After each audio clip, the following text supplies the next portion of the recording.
Hello everyone, welcome back to another episode of Pause, Sip, and Ponder, a place where we put everything on pause and think about things that, you don't always have time to think about, and it's great to put your life on pause for a bit. Today we are talking about something that's actually very close to my heart, something I'm very passionate about. Some of you may know I am a believer, a Christian. Some may see it as, me being religious, but I don't know, I really don't see it in that lens. I actually don't really like the term religion or being religious. I actually see it as it being an open invitation from God and it being a personal relationship with Him, and it's something I'm very passionate about. And just like with any relationship, but this one's very distinct and special to me. But this episode is not actually meant for just my believers out there. It's actually open to everybody, because today we are having my special guest Henri. He's talking about his book that he's writing, and keep in mind we're about the same age and he's already writing a book, which is insane and awesome. Basically his book is talking about him and his ponderings, him thinking about his life, his existence, his purpose, just everything around him, how he's questioning, why things work together as it is, and, why are these things happening, and, and one thing I really admire is him being curious, and that's something I definitely promote on this podcast, is always being curious, especially for my believers out there. We will never have, the exact true, answers to everything, and I think God really created all of us to be curious and have these characteristics and have these questions, because I think that's what makes life so mysterious and unique and lovely. So that's kind of how I see it. But yes, this is him talking about his book, and I encourage you guys to sit back and relax, because he will be sharing parts of his book, and it will really get you in the mood and really have you relax. So if you want to grab your cup of coffee or your tea or whatever and sit by the window or something, or lay down in your bed, I definitely encourage you to do that in this episode. So again, this is Henri talking about his book and why God does what he does, and really what is love. And that's definitely what God's all about, and him being love itself. So I hope you guys enjoy.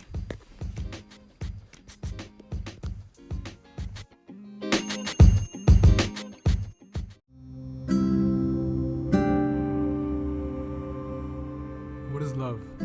Love is when you say hello to a stranger on the street, pick up something when someone drops it on the ground, and when you listen to someone with all your mind, body, and spirit, and are fully present in the moment. In my ponderings on the complexities of the lives that we lead, I have found that the smallest gestures have the biggest impact on one another, and that richness of spirit determines one's wealth more than anything. To those who ponder the purpose of such words, I ask you this: what more do you desire out of your life? Why is it that the rich can know thousands of people and be praised by the greatest, but feel broken and detached as the least among us? Why must you possess everything when you do not even have a grasp on who you yourself are? This is something that has constantly crossed my mind in my wanderings over the plain of the wonderfully constructed landscape that was placed in front of us by what? What placed the landscape that we consider to be everything that we know to be in front of us? Who came across this landscape first? The elephants that traversed the fields of the sub-Saharan Africa? The camels that wander the rolling dunes that punctuate the seemingly never-ending land where nothing grows? No, even they cannot discern the purpose of this convoluted landscape. Much have they seen, but they could not have been first. What of the regal winged beings that rule the sky? Could they have seen the landscape appear before all others did? No, it could not have been them either, for they must have also arisen from the landscape that they sail over with unhindered grace. Therefore, they could not have seen the rise of the towering peaks or the formation of the sloping valleys, nor the glittering structures that illuminate the images that are seared into our minds. Or perhaps it could have been the whales that roam the endless depths that bring mystery and intrigue to what we cannot see. Or the elusive and wise octopi that move through the depths with the ease of one at home in their surroundings. No, they too must not have seen the construction of the landscape that they themselves are a part of, even if they lie below the rock formations that we consider to be commonplace, but that at some point must not have existed. But what connection doth such ponderings have to the question posed of not grasping who you yourself are? This I shall tell you. The wisest of the sea, of the sky, and of the earth cannot hope to know how the landscape came to be, and in much the same way, neither can you, or can you? This too have I pondered, as even the wisest among the beasts that capture the ever-flowing imagination of the youth follow some carefully constructed purpose. But constructed by what? This I continue to ponder. Do the lions will the gazelles to be eaten? This cannot be, for they are all wired to maximize their chances for survival, and so in that sense, to be eaten compounds the purpose of the gazelle, but fulfills the purpose of the lion.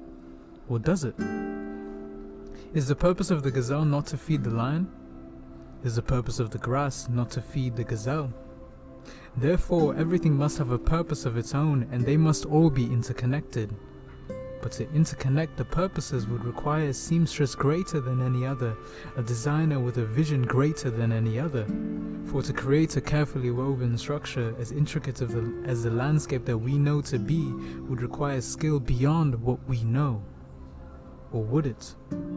This too I pondered. What more does creation require than a will to create? This I surmised over as I continued to seek the answer to the questions that punctuated my ever-restless heart. What formed the restless heart that inspired this writing? What inspired my restless heart to form this writing? These thoughts too consumed my fiery ponderings of life. What wood could have possibly ignited such a bright flame? This too I considered, but to answer that, I must first tell you a story of a man who once crossed my path. How would you describe, just summarize basically what you are writing on right now? Well, right now, like what I'm writing about, I've added a few more sections in, and I'm currently talking about how, like, your biggest influences in life, and about how you should always surround yourself with people that, like, that have the same sort of beliefs that you do and that support you for what you want to do, and about how it's almost like this idea of cognitive dissonance, with how, like, if you have like two opposing ideas, like, you have to resolve it by choosing like one idea or the other one. And it's just about like the people you surround yourself with. Are they really influencing you in the right way, and are you keeping the right crowd to foster whatever it is that you want to do? So what inspired you to write this book? Have you been writing for a while, or how did it start? Well, I actually started writing this on Christmas Eve. And how many chapters do you have? I have 13 right now. Wow. And counting. But some parts of it I've written in the past, and I've always loved writing about like my thoughts and like what I think about things, and whenever I come across some kind of new idea, I always have to write it down in like the notes section of my phone. And so it doesn't slip my mind. And I feel like this book is like an opportunity for me to bring all of those ideas together, because for me personally, I feel like love is at the center of like all of those things, and more things that haven't been written yet. As for what specifically inspired me, I was actually around the start of December, I started asking the question about like what love is like exactly. I've asked the question before, but not in as much depth as I did then, and I just sort of wanted to know more about it. And originally it was supposed to be 2 or 3 pages, but it is slightly past 2 or 3 pages now. How slightly? And like 27 pages further, and I feel like inspired to to write about this, and something that's really near and dear to me. So, what is your writing process? You said that you jot down everything that comes to your head, and from there. But is there any other way that you have your writing process? Because from what I've read, that you've had Bible verses. So, did you have these Bible verses already in your head, or was God talking to you specifically about those verses at the time? Do you go, if you have a topic, do you search verses? Like, how do you do that? Well, whenever like an idea comes to my mind, I just kind of write, and as I'm going along, like the verses kind of come to mind, and I feel like it's almost like a further interaction like with God. Like it's almost like another way to pray for me, writing. And I love to, I don't know, like as for like my writing process, I just kind of write whatever's like on my mind, whether it's something big, something small, something insignificant, something completely strange. And whether it's writing in terms of like a more like formal style, or it's like more informal like poetry, I just write. So you're just gifted and cool already. Your words, not mine. humble, okay. We had actually met yesterday, spontaneously, and we ended up talking about basically his book and God's love for how many hours? 4 hours straight, guys. I don't even think I had a bathroom break. Like, it was insane, but it was such a fun time. And I remember one of the things we talked about is how we didn't find God, God found us. And that's something that some phrase that I've always found in my heart, but like I didn't really analyze it and really didn't know, what it really meant. I just went with the flow. But after I thought about it, I was like, if God chose us and found us, like, can't he see us already? He's present, he's omnipresent, he's always there. So what does he mean by he found us? Because usually people would say, I found God, in the time of darkness, I found him in my problems, I found him in the time of blessing. But to you, what does that mean, how he found you? Well, I talk about this in more depth in my book, but I view God as being like ever present, like omniscient. And so like given that God is ever present, that therefore means that he's always there. And so if he's always there, then he must always know where you are. And so it's not necessarily about your physical position, because if it was about your physical position, then we wouldn't be asking this question. I think it's about where your heart is. And it always reminds me of the story of Adam and Eve, with how Eve eats the fruit and then gives it to Adam, and Adam eats it too, and then they realize that they're naked, and they go and try to hide themselves in the bushes because they feel shame for the first time. And God asks them, where are you? And I feel like it's not literally God asking like, where are you? Because if God created everything, then therefore like he must know where everything is. But it's more so like your heart, like where's your heart? Because like before that point, they were always with God. They felt no shame, and they just walked with him and talked with him and laughed with him and worked with him, and they didn't want to hide from him. But I feel like once like the choice was made to eat of the fruit and to go from there, they became lost in that sense. But yeah, and so like within the concept of free will, if we have that free will to choose as we were freely chosen by him, like our ability to choose cannot be stopped, right? Because if we have free will but then God could override our decisions and we wouldn't have free will, that would just be selective domination. And it's like within that free will we can do whatever it is that we please. And so like when they chose to turn away from God, and when we choose to turn away from God, like with our own actions, it's our hearts go away from him, because he can be found in our hearts. But if our hearts move away from him, therefore like the separation is there, Mm. and we're no longer with him. And it reminds me of like the medieval painting of like Adam and reaching out for God, but there's that little space in between their fingers, and it's like that little space is where we are right now. And we're trying to bridge that little gap. And so like God is looking for us right now, but we have to be open to him finding us, because we're the ones that wandered away, Right. and we have to come home.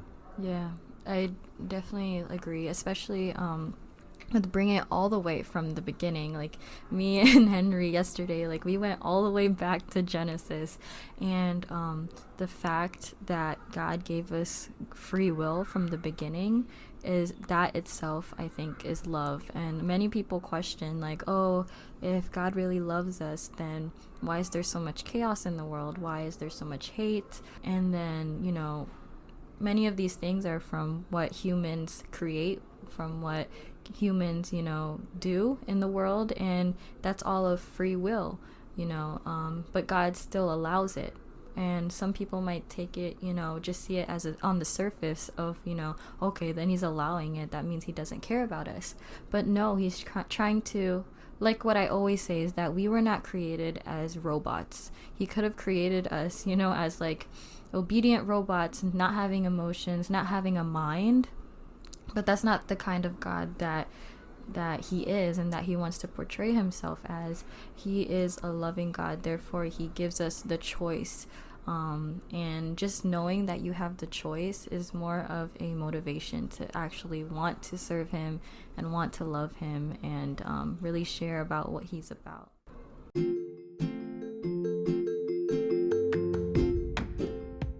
Hey Ponders, before we get straight into the episode, I have one question for you. Have you ever thought about starting your own podcast? I know when I was trying to get Pause, Sip, and Ponder off the ground, I had a lot of questions like, how do I record an episode? How do I get my show into all these apps people like to listen to? And how do I make money from my podcast? The answer to every one of those questions is really simple. Anchor. Anchor is a one-stop shop for recording, hosting, and distributing your podcast. Best of all, it's 100% free and super easy to use. And now, Anchor can match you with great sponsors who want to advertise on your podcast. That means you can get paid to podcast right away. In fact, that's what I'm doing right now by reading this ad. But really, since the beginning, Anchor has helped me feel more confident in putting my episodes out there. And if you had a passion to put your voice out there, and you are really eager to talk to the world and share your ideas, your interests, and your passions, you need to start with Anchor. Go to anchor.fm/start. That's anchor.fm/start to join me and the diverse community of podcasters already using Anchor. That was amazing. That was a lot to take in, but the imagery in it, like your voice itself is you can really hear it from like an audiobook or something. But I guess one thing that really stood out to me was, you know, the purpose of everything, but you still questioning whether it has purpose. I think a lot of people question their purpose, question why things happen in the world, and then just take it as it is. But what you did right there is that you analyze and you really think about, okay, if this goes with this, then this must work with this. That's the wonders of God, that he makes everything work together. What else did you want to have the audience feel or ponder on within that text that you wrote? Well, so in that first section that you just heard, my general idea was, at least when I first started writing that, it was with the idea of it being just a few short pages, and I didn't actually intend to have all those questions in it. But as I was going along, I realized I couldn't talk about love without talking about how this love came to be and how we came to be, and like what's the point of all of this. And so in all this too I pondered and this I considered, like I almost wanted it to be where you're asking the questions as I'm asking the questions, and where we're both seeking to find the answer and it's almost like a mystery. Like I love mystery books when I was younger, and it's like solving the mystery and like uncovering it bit by bit, even if we may never know the full extent of what the mystery holds. Right.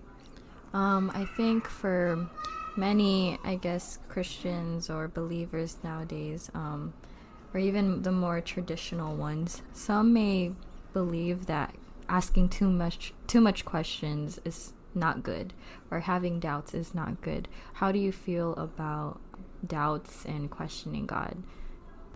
Well, so I help teach a confirmation class on Sundays at my church, and the second lesson that we had was about questions and doubts.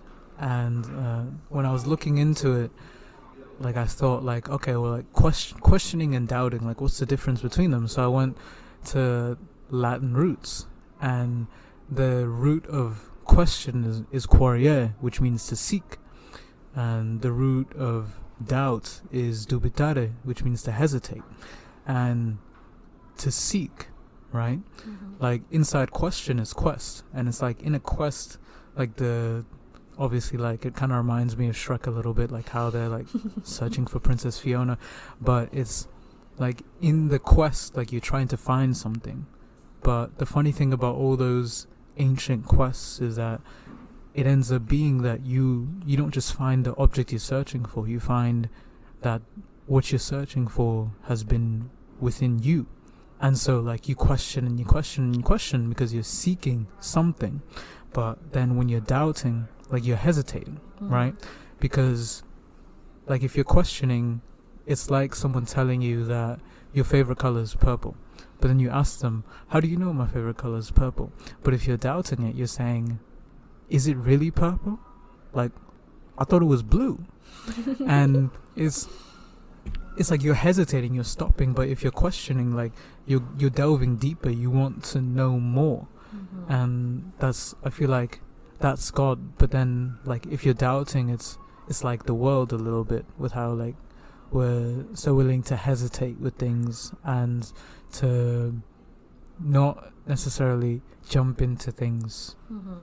Yeah, I think growing as a believer, growing up, I always grew up in church, and I discovered that, like what I always say on this podcast, is to always have curious minds.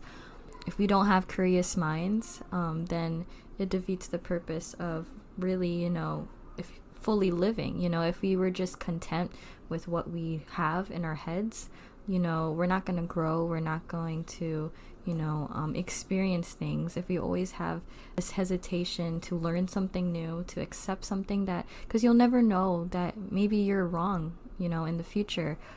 And it's all about putting our pride away and just, being humble and just taking in these things. And it's okay to question. It really is. The most important thing is it's all about relationship with God. Set aside religion, set aside rules, set aside his commandments, his laws.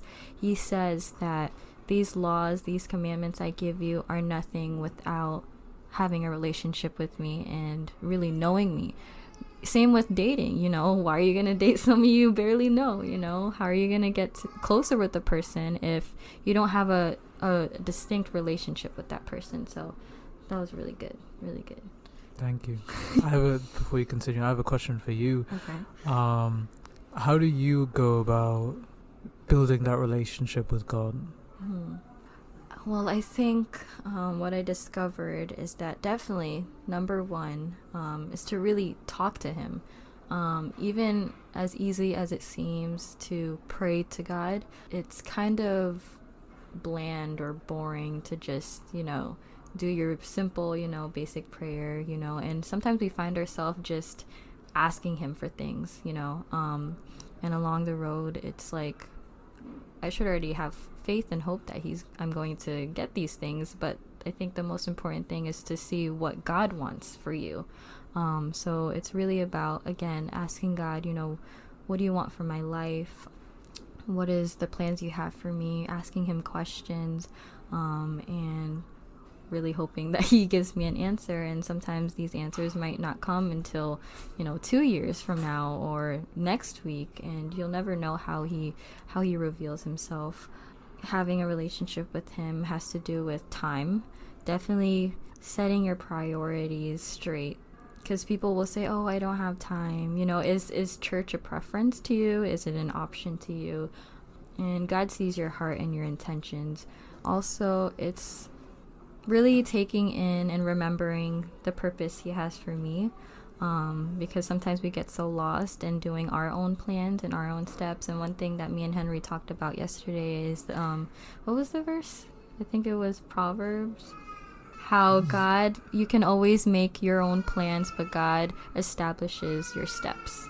I don't know the specific verse for that, but it's in there. 16:9. Yes. So I think I really abide by that I can always make my own plans. I can always, think of the future by myself, but God has a better plan and he has better steps when establishing that. So. All right. All right. So a question that we were both hit with a couple weeks back. One of the questions was, am I on the uncomfortable mission that Jesus is calling me to? I think that in the uncomfortable mission, I feel like the lack of comfort is where like Jesus works, because like as you're questioning, as you're seeking more and seeking the truth, like you can't seek all of that and still be in your state of comfort. You can't stay in the same situation and stay the same way the closer and closer you get to Jesus, because you change as you seek new things. That's just the way it is with all kinds of things that you do. Like you take on a new habit. It's like, as Pauline was talking about, talking to like a new person. Like you first meet them and it's like, oh, I don't really know you. I don't really know what's going on. Yeah. But like as you sit down and spend more time with them and ask them like, what's your favorite ice cream flavor? Or like, do you like climbing walls? Like all kinds of things. Like you know more about them and you grow in comfort with them, but you have to put yourself in that uncomfortable position to get to the comfort. And so I feel like it's just asking, are you putting yourself out there?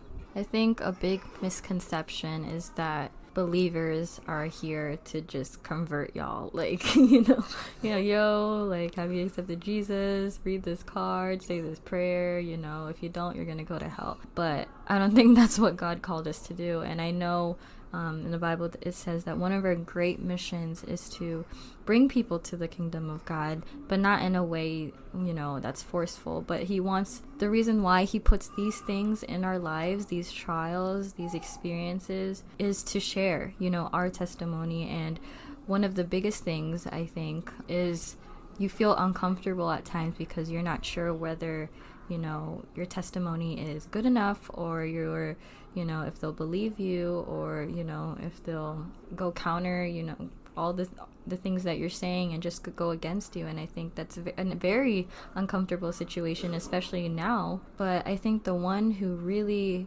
knows what being uncomfortable is Jesus himself. Like, he was stripped down, he was naked, he had to carry his own cross, he had thorns in his head, he had he was basically sweating out blood. That's how uncomfortable he was. But his main purpose at the end, which he knew of, it's not like it didn't go easy for him. And I'm so grateful that God chose him to come down as a human, to be an example to us. We should feel uncomfortable, and like you said, like we shouldn't be in a stagnant place. I know that God desires for us to grow as individuals, grow together, most importantly. I really agree with that, and I think that like love is free. Like it's not stifling, and if God is love, then God's love must be free, and it's not meant to hold you in into being stuck in this one state. And it never says anything about how that freedom doesn't come with those uncomfortable moments and those sticky situations or sweating out blood. Hopefully you don't sweat out blood, but it's in that freedom, like you have to come out of yourself. Like you can't be free and keep yourself in a box. Like that just like contradictory ideas. And I feel like we're not living up to our full potential if we just hide it to ourselves. And I think in a way it's very selfish of us to just keep in this love or this, this idea of God to ourselves. Just imagine those who don't. Just imagine those who get persecuted for even sharing something about God. We're really blessed and that we have the opportunity and the freedom to voice out our opinions. It all depends. This is America, and we do have, free speech, and it really, really is up to us, how we're going to do it, our purpose in doing it. I think it's very vital right now, especially with what's going on. And why would anyone want to reject love, free love? Although it is free, it came with a price, meaning that, God sent his only son, his only begotten son for us, for us to live. He died in order for us to live, not just physically, but, internally. So. Yeah, and I think that we all kind of, at least for me personally, I feel like we all have, like, some, like, bit of love, like, within us. And, like, we kind of manifest it in our own ways, like, if we choose to. And it doesn't necessarily matter to me, like, what people believe. Like, I love talking to people, and it's like, in talking to people that have ascribed themselves to all kinds of like faiths and religions, like I find that a lot of the time, like it's the same like things that kind of like underpin it, like wanting to improve yourself and to be a better person and to look out for others and to maximize the well-being of yourself and those around you and to be like in a state of peace. And I feel like that's love in its own way, and however you manifest it for yourself is however you manifest it, but as long as you are manifesting it, that's what it is. I think one thing we talked about was how we can find love in pain, and God really says that you'll find joy in the pain that you're experiencing. And some people might not really understand where that's coming from, because I feel like in the moment it might suck, but what comes after, we count it as joy because it brings us growth, it brings us understanding and wisdom. And I feel like we have to encounter these things, and God disciplines us in a way that's loving, not like an abusing way, but just knowing that what you're going to encounter now is just going to equip you for the future and the future glories. So for me, love and pain, like I'm a person with a lot of stories. So it was the start of my senior year, and it was actually no, we're gonna backtrack. So it was the end of my junior year of high school, and I was going along, I was like doing my own thing, and through an unfortunate series of events, I ended up like experiencing like a lot of pain, like on like one particular day. It hurt to blink, it hurt to talk. I couldn't talk actually, my throat was dry. I had chest pain, I had back pain, and I had like temporary like muscle paralysis, and it was like all kind of happening at the same time. And I was conscious, so I knew what was going on, and I felt the pain, but I couldn't really stop it. And I remember, like, as it was going on, like, I was put on the couch, and my parents called the hospital, and I was on the phone with the paramedic, and he was trying to get me to repeat this phrase about a brown sparrow, but I couldn't talk because my throat was dry and it hurt. And so I heard him say it, but I couldn't repeat it back. And so he got really upset, and he started talking about how he told my parents that he couldn't help their son if he wasn't responding to them. And I'm a slightly sassy person, so I kind of wanted to respond, but I couldn't. And it was almost like that feeling of like helplessness. And the paramedics eventually came, and they they got me from my house and they stretchered me into the ambulance, and we were on our way to the hospital. And like, I love maps, so like I knew exactly where we were, how far away from the hospital we were and everything. And I was looking out the back window, and the paramedic was trying to do all kinds of tests on me, and it was the same paramedic that was on the phone, the one that got really upset with me. And he was trying to get me to talk again. He thought I was acting up. And so we were in the ambulance, and you're supposed to put the IV tube in your arm at an angle, but he put it straight in along like the edge of my forearm. And so I was already in a lot of pain, but it somehow doubled it, and it was excruciating. And I remember just looking out the back window and seeing it like blue, the sky, like the blue sky, and it was like starting to turn like a little grey. So I started getting a little concerned, and then it all went black. And I remember just being there and just looking around, and I was so confused because just seconds before, like, I had been having like minor seizures in this ambulance, but then I was just black and I didn't feel anything. And there was this like white light, and there was a man in the middle of it, and it was a tunnel, and I started flying down this tunnel towards the man, and he was like reaching his hand out towards me, and I was just flying along. I couldn't stop myself. It was like being in a roller coaster, except you can't take off the seatbelt, and you're just going. And I remember I was getting closer and closer and closer to the man, and then the tunnel started shaking. And I was really confused. I was like, what's going on with the tunnel? And then blocks out of the tunnel started falling down and crumbling, and I heard someone yelling at me like, wake up, wake up.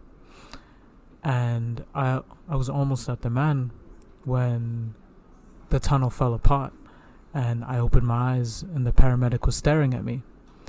And somehow I knew the paramedic saved my life, even though he injected the IV tube that doubled my pain.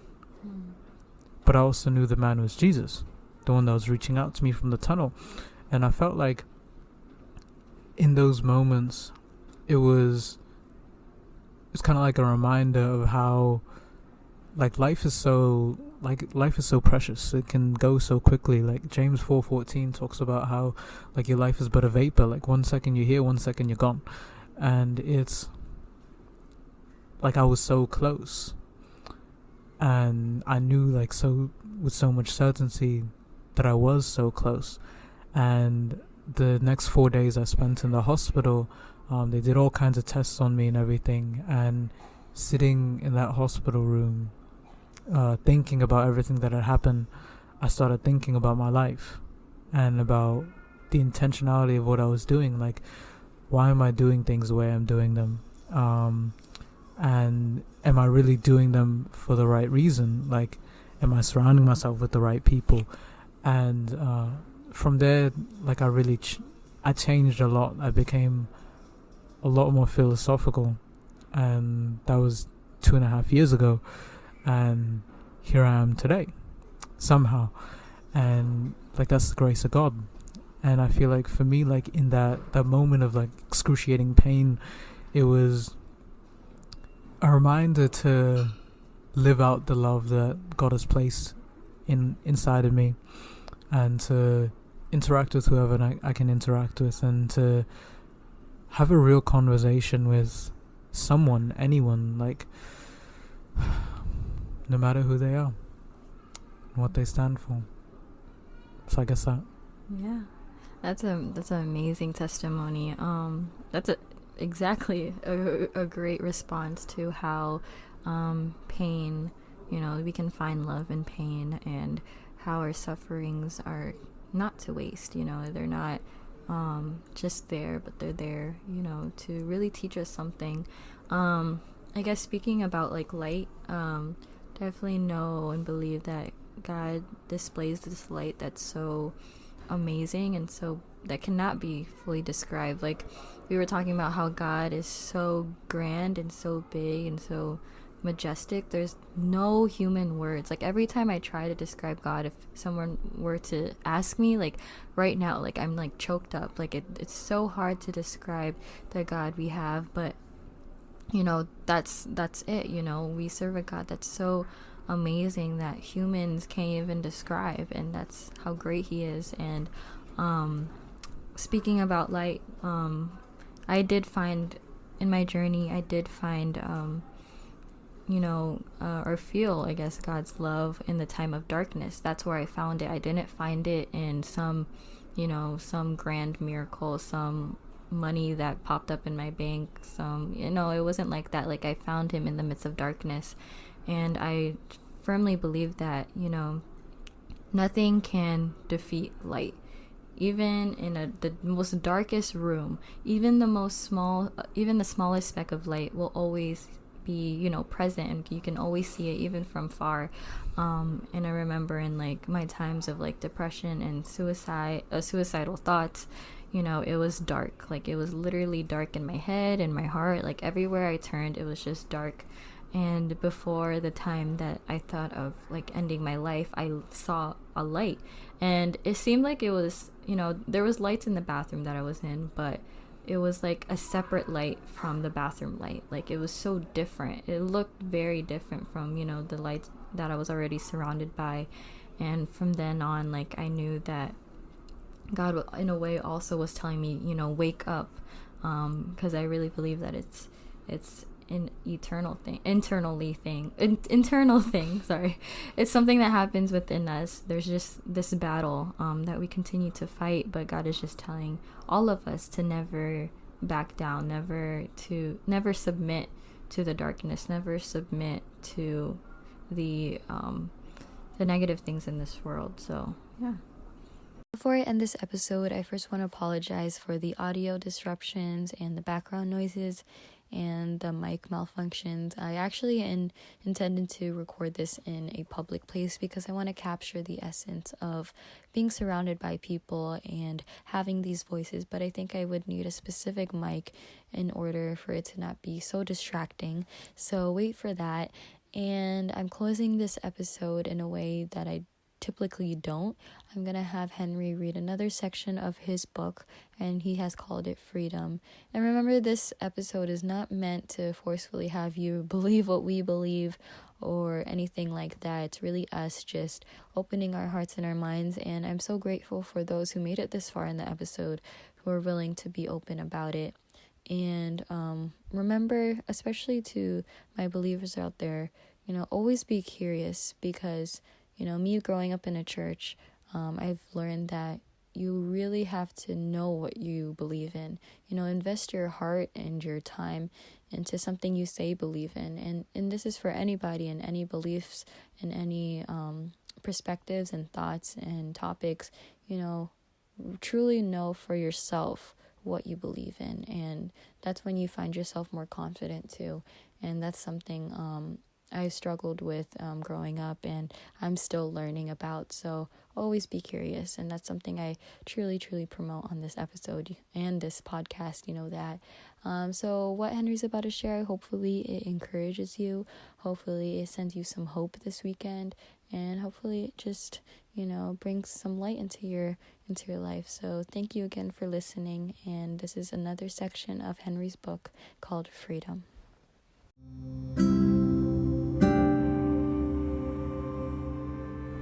The harder the day, the stronger you are, and so I say to you all, embrace your frailties as St. Paul did in 2 Corinthians 12:9, for it is written that God's grace is sufficient for thee.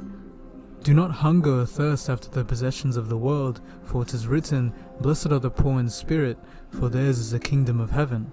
That's from Matthew 5:3.